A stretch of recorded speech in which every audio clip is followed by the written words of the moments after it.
Hi, welcome to another edition of That's Life. I'm your co-host, Thaddeus McCandless, and today's topic is about relationships. And I'm Brian Harrison, your host, and today we got a special guest, and let's introduce her. My name is Christina Silver. Okay, so I guess you can start us off. Well, like I said in the last episode, we were talking about I was supposed to make a connection between how you shouldn't get a girl because of what you do. And I didn't make that at the end because you talk about so many things you forget and stuff like that. It always happens. So we're getting it in this show. So we're getting it in this show. So what happens is that's why you don't date somebody because of what they do, but because of who they are inside. It's all about the heart. Like we read in one of our texts, beauty is only on the outside, but that will fade. Mm-hmm. It's what's on the inside that counts. That counts, yes. And because you'll wake up to a person in the morning, your wife, and she may not have the best hair today. You only see her because that's what you see her then before you got married, and then after that, you see, oh wow, it's a different light, but you love her because of her, not because of what she looks like. So, and today we have Christina, and she's going to tell a story or two about her experience. Yeah, sometimes relationships do have a tendency to go really, really south, and it's not something that you yourself may be the reason for. It just, the person may have an abusive personality.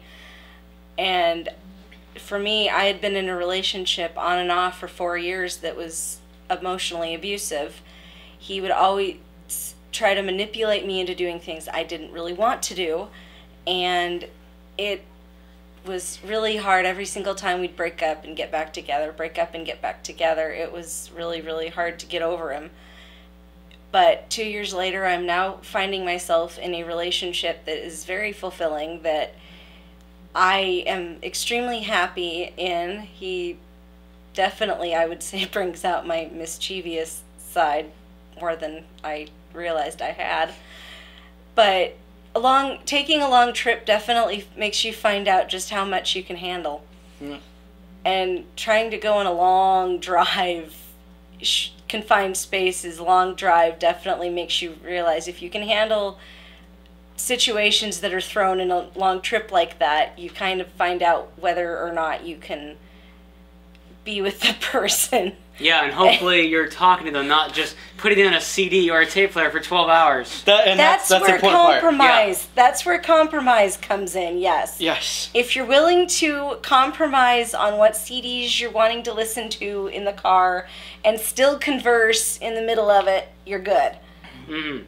But also, when bad situations, like with my boyfriend Jeremy, we went to Phoenix, Arizona, and we didn't quite make it to our destination, and I was really, really frustrated as soon as the engine in my car blew. I was pretty much about ready to have a nervous breakdown, and it took him a while to get me calmed down. But we didn't fight, and then the next day when we were trying to figure out how to get back, we still weren't fighting, and he was very supportive, very understanding.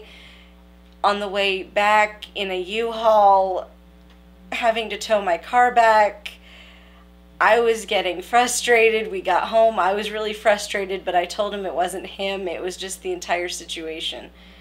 And it's hard to deal with something like that when you know how you are in a tense situation. You know how you'll react, but you're not really sure how the other person is going to react. But when they have a calming influence on you, it really, really makes the trip a lot easier to deal with a lot of stuff.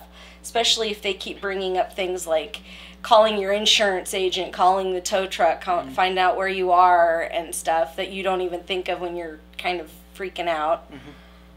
But at the same time, it's a healthy relationship, because even though we were driving, we were still spending time together.